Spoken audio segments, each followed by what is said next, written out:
Seja bem-vinda, seja bem-vindo. Você está no nosso canal do YouTube, Filho de Deus. Eu sou Márcio Cândido, escritor, autor do livro Filho de Deus, Fazei tudo o que ele vos disser. E nesse canal nós estamos fazendo um estudo sobre os quatro evangelhos de Cristo. E hoje com a passagem Festa dos Tabernáculos, que segue narrada exclusivamente no Evangelho de João. E faremos uma leitura e um aprofundamento. Faremos em nome do Pai, do Filho, do Espírito Santo. Amém. Que Deus esteja conosco.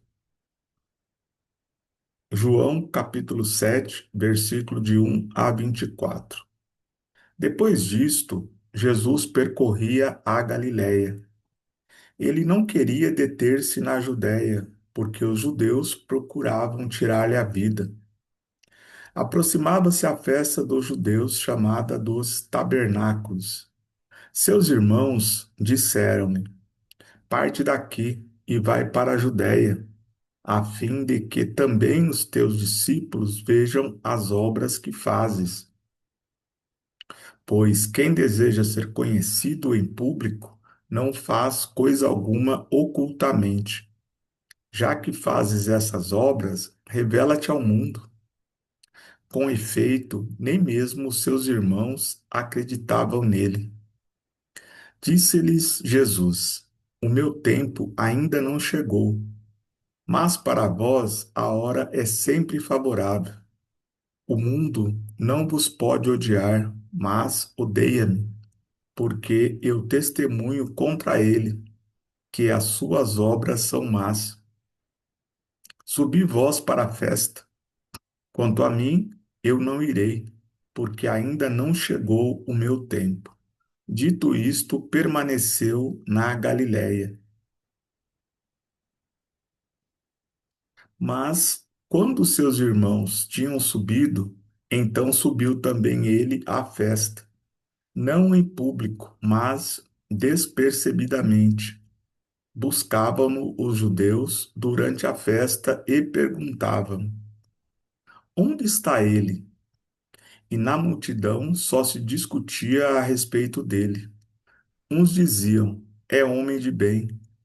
Outros, porém, diziam: Não é, ele seduz o povo. Ninguém, contudo, ousava falar dele livremente com medo dos judeus. Lá pelo meio da festa, Jesus subiu ao templo e pôs-se a ensinar. Os judeus se admiravam e diziam: Este homem não fez estudos. De onde lhe vem, pois, este conhecimento das Escrituras? Respondeu-lhes Jesus: A minha doutrina não é minha, mas daquele que me enviou. Se alguém quiser cumprir a vontade de Deus, distinguirá se a minha doutrina é de Deus ou se falo de mim mesmo. Quem fala por própria autoridade busca a própria glória, mas quem procura a glória de quem o enviou é digno de fé, e nele não há impostura alguma. Acaso não foi Moisés que vos deu a lei? No entanto, ninguém de vós cumpre a lei. Por que procurais tirar minha vida? Respondeu o povo: Tens um demônio. Quem procura tirar-te a vida? Replicou Jesus: Fiz uma só obra e todos vos maravilhais. Moisés vos deu a circuncisão, se bem que ela não é de Moisés, mas dos patriarcas. E até no sábado circundais um homem. Se um homem recebe a circuncisão em dia de sábado, e isso sem violar a lei de Moisés, por que vos indignais comigo, que tenho curado um homem em todo o seu corpo em dia de sábado? Não julgueis pela aparência, mas julgai conforme a justiça. Então, essa é a narrativa exclusiva de João sobre festa dos tabernáculos. Agora vamos fazer uma reflexão sobre o que a mensagem do Evangelho está nos ensinando no dia de hoje. Mas antes, quero te convidar, se você ainda não está inscrita ou inscrito no nosso canal, para a sua inscrição para não perder nenhuma de nossas atualizações. Deixa aqui o seu comentário sobre qual a sua opinião a respeito dessa passagem. Compartilha para que mais um irmão também possa fazer parte desse estudo. E também deixa aqui a sua curtida, que é muito importante para fortalecer o alcance do nosso canal. Bem? Bem, então nós estamos aqui na passagem da festa dos tabernáculos, né? Lembrando que a festa dos tabernáculos é uma das grandes festas judaicas. Ela acontece no mês de setembro, onde os judeus eles permanecem durante uma semana dormindo em barracas, né? Como testemunho, na verdade, em lembrança, né, a permanência dos hebreus no deserto. Então, eles ficam em cabanas, né, durante uma semana no mês de setembro. Então, é uma das grandes festas tradicionais, judaicas. E aqui existe uma situação onde Jesus ele já começa a ser perseguido de forma mais contundente, né? Num primeiro momento, havia uma crítica, uma palavra dura dos judeus, mas nesse momento já está mais evoluída essa questão. Então, os judeus procuravam matar Jesus, né? Então, eles já estavam nesse período tramando a morte de Jesus. E aí ele começa a ter mais cautela em relação às suas aparições em público, muito embora que tudo somente acontecerá conforme os planos de Deus. Mas a gente pode perceber que Jesus, ele atua com responsabilidade, mesmo ele sabendo que ninguém poderia matá-lo antes do tempo determinado do seu ministério, nem por isso ele abusava das possibilidades, né? Ele agia com prudência. E aqui tem um conflito com os irmãos de Jesus, né? Que aqui eles meio que querem direcionar a missão de Jesus, né? Quando ele fala parte daqui e vai para a Judéia, né? Ele quer que eles aqui eles sugerem que se Jesus quer ser conhecido, ele tem que revelar-se ao mundo, estar em público, né? Isso é uma forma também de provação, porque, na verdade, os irmãos de Jesus não acreditavam nele, né? Eles, assim como a maioria dos judeus, eles aguardavam um Messias vingador, né? Que iria vencer o Império Romano por força das armas, né? Um Messias guerreiro. Essa era a esperança, né? Do povo judeu. E os irmãos de Jesus tinham esse mesmo entendimento. Lembrando que a palavra irmão, né, eu já disse aqui em outras passagens, e é bom ressaltar que novamente aparece aqui a questão dos irmãos de Jesus, né? Na língua hebraica, a palavra parente, irmão, ela se confunde na tradução, né? Porque se Jesus de fato tivesse essa quantidade de irmãos e irmãs que eles falam, ele não teria, no momento da crucificação, entregue a Maria, sua mãe, para ser cuidada por João, né? Não faz sentido. Se ela tivesse todos esses filhos que são mencionados nos evangelhos, certamente alguns deles seriam responsáveis pela mãe. Então, aqui dá a conotação de uma família extensa, né? São parentes, lembrando que Nazaré era uma comunidade pequena, né? Então todo mundo ali é meio que pessoas próximas, né? Então tem um lastro de parentesco aí. E aqui Jesus declara aos irmãos, né, que o mundo o odeia. Por quê? Porque ele confronta, né? Então aqui Jesus ele está testemunhando para nós que é preciso lutar contra o mundo, né? Porque é muito mais fácil a gente se acomodar às circunstâncias, né? Aquela coisa de evitar a confusão. Mas Jesus, ele ia ao confronto porque ele veio trazer, testemunhar a verdade, né? E ele encontrou autoridades judaicas que exploravam e enganavam o povo, distorcendo as escrituras conforme os seus interesses, né? Então, da mesma forma que Jesus, nós sempre temos que testemunhar contra as injustiças, sob pena de nós termos negligentes com a palavra, né? Porque muitas vezes a gente quer evitar o confronto, está vendo que está errado, mas não quer se expor, né? Então aqui Jesus ele está nos ensinando que nós temos que confrontar aquilo que é mal, confrontar as injustiças, né? Sobretudo quando ela acontece contra pessoas mais vulneráveis, né?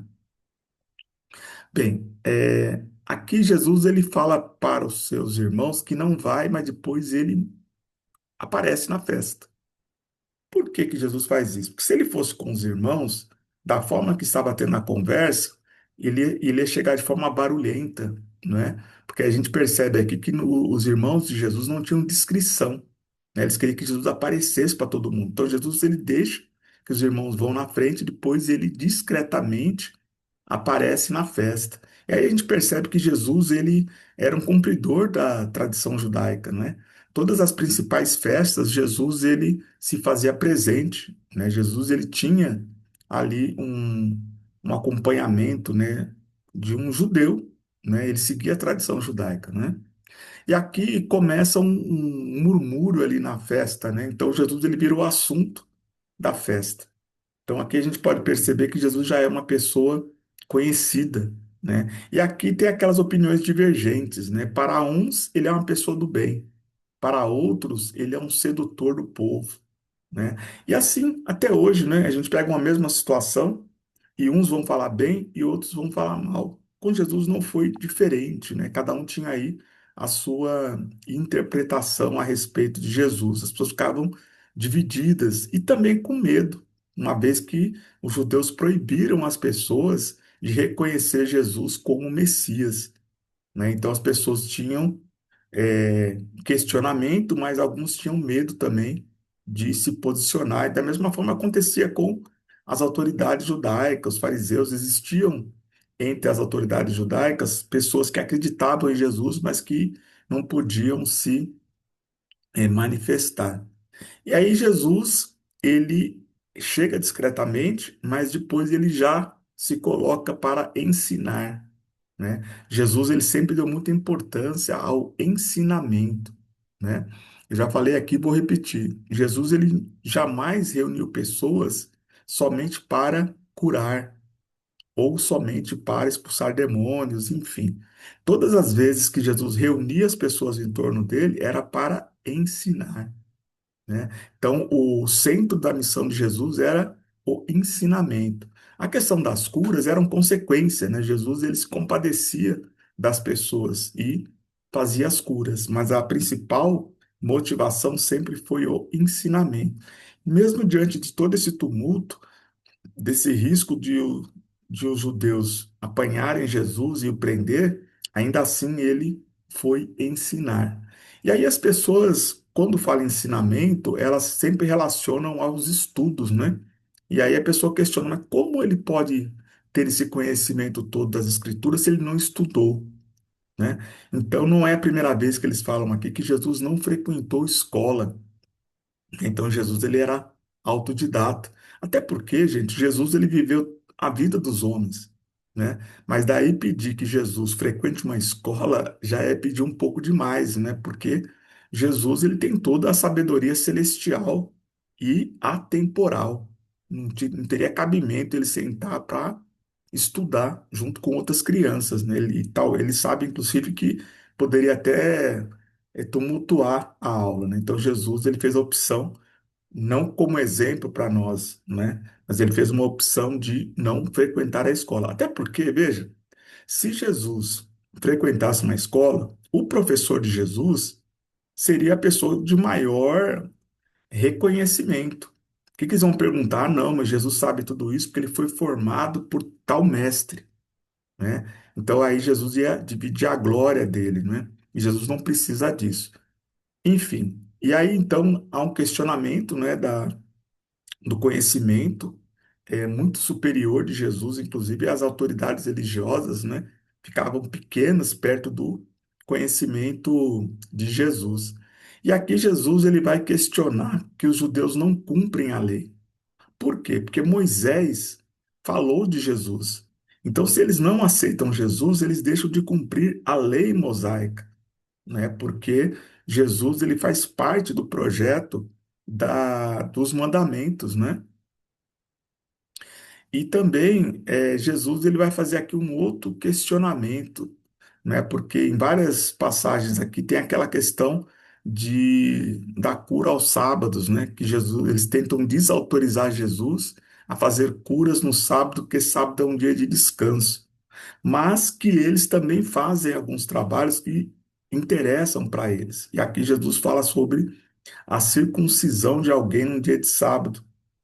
Porém, eles questionam quando Jesus faz uma cura de pessoas que estão sofrendo, né, com enfermidades, né? Isso as pessoas não aceitam e são duras, né? Mesmo ali presenciando uma cura que ninguém mais consegue fazer além de Jesus, ainda assim eles se mantêm com o coração duro. E aqui Jesus ele encerra dizendo para não julgar pela aparência, mas conforme a justiça. E aqui eu quero, nessa finalização, né, do Evangelho de João, eu quero refletir sobre essa questão, né, de não julgar pela aparência. A gente precisa tomar muito cuidado, porque muitas vezes a gente acaba incorrendo na mesma forma de análise das autoridades judaicas, quando a gente analisa uma questão friamente, né? O que é julgar pela aparência? É você vê uma situação e tira conclusões sem você aprofundar. Porque, às vezes, uma situação que pode parecer uma situação de pecado, ela tem que ser analisada sobre outras óticas também, né? O que levou aquela pessoa a estar naquela situação de pecado, né? Ou o que levou a pessoa a perder os seus valores espirituais e estar naquele momento? Será que essa pessoa não foi rejeitada? Será que essa pessoa deixou de ter as mesmas oportunidades? Então Jesus ele fala para a gente julgar conforme a justiça. A justiça prevalece sempre, né?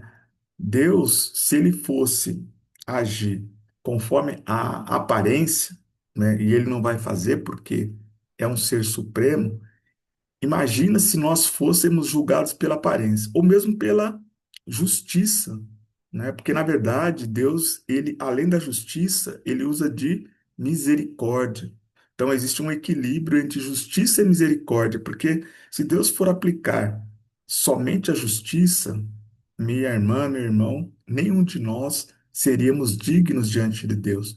Mas Deus, ele nos acolhe, ele é misericordioso, mas nós temos que sermos cumpridores dos mandamentos, né? E nós, no nosso papel enquanto cristão, enquanto aquele que acredita em Deus, é julgar sempre com justiça, sempre analisar a forma mais justa, porque mesmo você estando certo, você pode ser injusto se você não avaliar todas as circunstâncias, se a acolhida não vier primeiro do que o julgamento, né? Porque Jesus, ele, em várias passagens, ele nos ensina.